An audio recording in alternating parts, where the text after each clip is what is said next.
बिहार को फिर बिहार नाम पड़ा। ये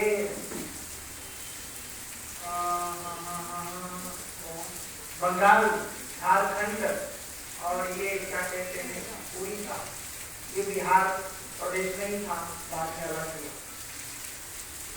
तो प्रयाग वो जो तीर्थ है गया तीर्थ, बिल्कुल ध्यान से, गया तीर्थ में एक गाया नाम का एक असुर रहता था। क्या तो गया असुर रहता था, तो उन्होंने बहुत घोर तपस्या किया। तो देवी देवता को लगा कि भाई ये हमारा जब कोई तपस्या करता है तो उनको यही लगता है कि हमारा ये सब छीनेगा। उन्होंने भगवान विष्णु से कहा,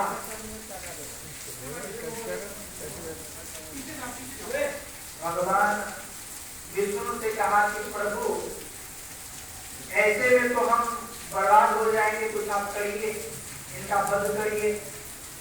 कहा बिल्कुल परेशान मत, कुछ समय आने को सब कुछ हो जाएगा।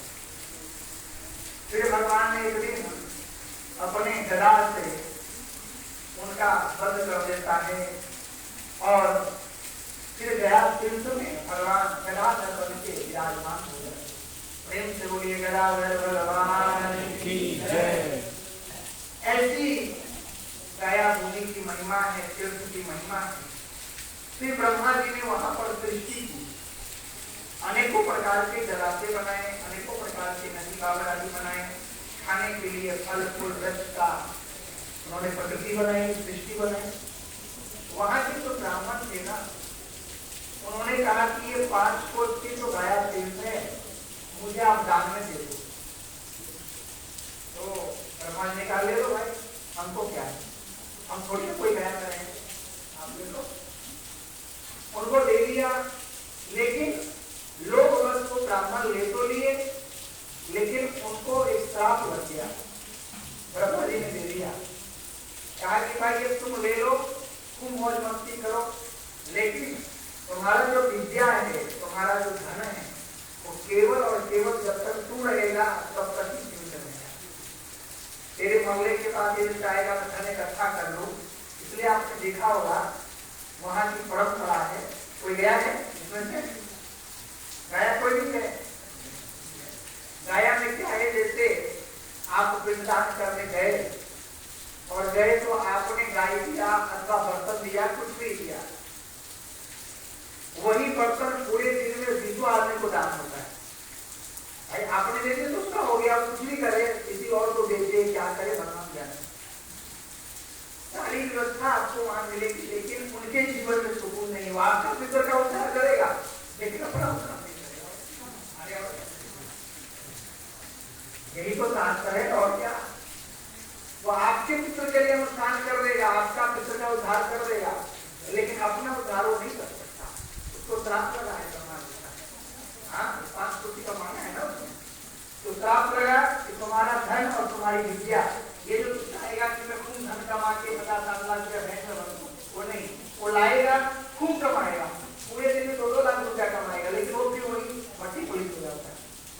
हाँ, वही ये जो आप देखते हैं ना, घर में जो वो होता है, क्या उसको बोलते हैं, उसको, अरे जो कर्म कांड कराते हैं, महापात्र के घर पे आप देखोगे तो छतरी नहीं रहता है, खूब कमाते हैं महापात्र। इसलिए शास्त्र निषेध करता है कि महापात्र को ज्यादा देर घर पे नहीं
था उसको श्राप लगा है।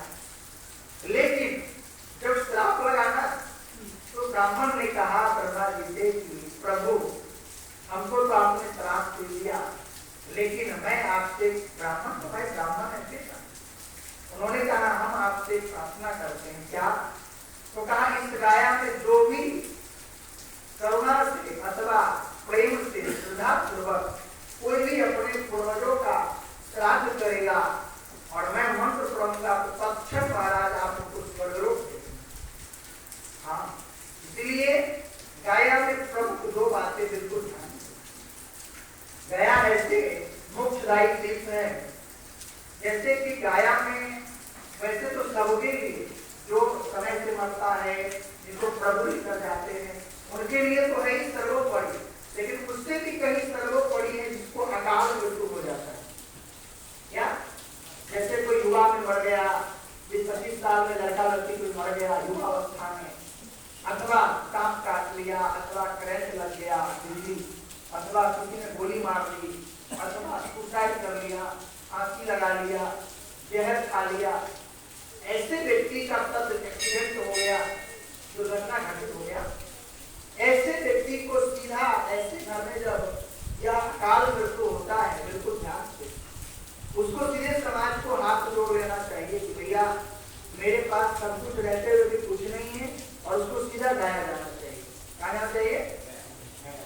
और गाया में फाल्गुनी नदी के तट पर भगवान के दिव्य लीला को गान करते हुए कोई अच्छा सा महापात्र देख करके वहां तो ब्राह्मण अनेकों हैं घूमते रहते, वहां पर अपने जो जिनका अकाल मृत्यु हुआ है उनके नाम पर श्रद्धा पूर्वक प्रेम पूर्वक उनका पिंडदान करे, श्राद्ध आदि 15 दिन तक वहीं पर वास करे, उससे तत्क्षण वो व्यक्ति नरक में भी नहीं जाता, कहीं नहीं भटकता।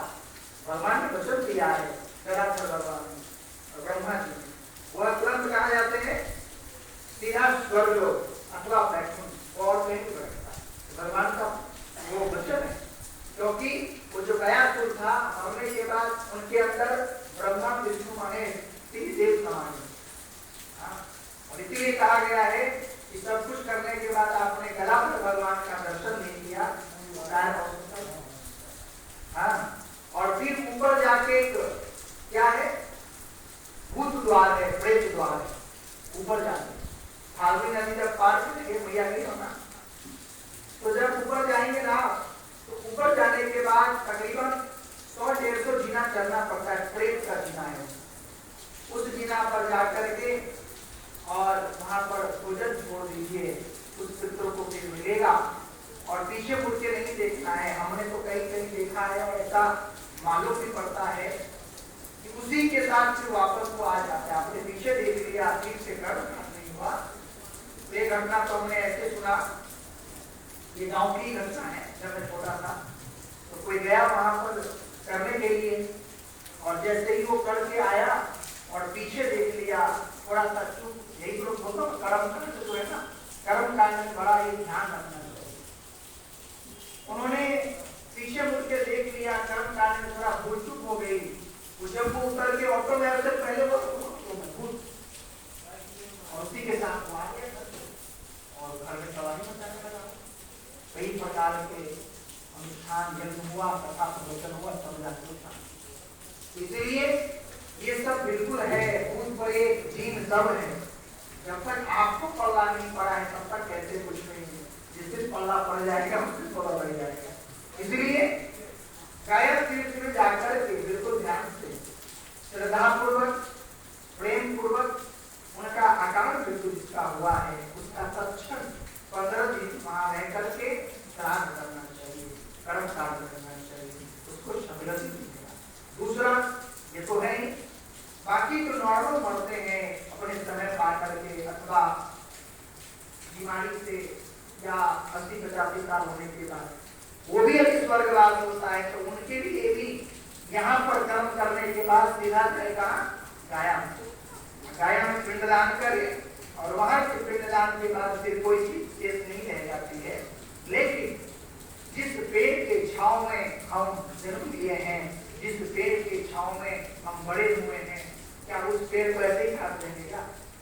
इसीलिए प्रेम पूर्वक जब तक धरती पर आप हैं तब तक पितृ पक्ष में अथवा प्रतिदिन अपने पितरों को याद करके कि हमारे बीच में पिछले वर्ष हमारे माता पिता भाई बहन सब थे, इस बार कोई नहीं होता, समय का पता नहीं ना, उनके नाम पर जल देना चाहिए, उनके नाम पर पितृ अर्पण करना चाहिए और उनका प्रार्थना करना चाहिए उनसे कि आप कहीं भी हो हमारे ऊपर ऐसे ही कृपा बरसाए रहना, हम तो अनजान हैं, कुछ जानते नहीं है, आप किस लोग। ये करने के बाद आपका तत्क्षण उनका कल्याण होगा, आपके जीवन में कष्ट नहीं आएगा।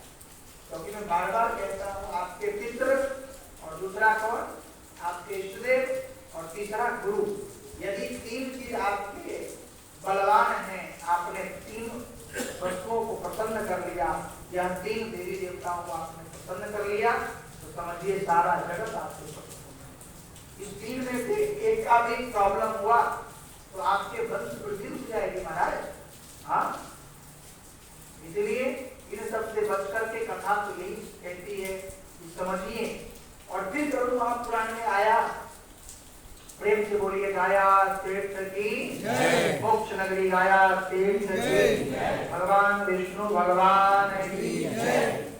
ऐसे फिर बाद में प्रश्न किया गरुड़ जी महाराज कि हे प्रभु यह बताइए ये जीवन को पता नहीं क्यों चला जाए। तो कहा गरुड़ जी आपने यह सुंदर प्रश्न किया है और आपको मैं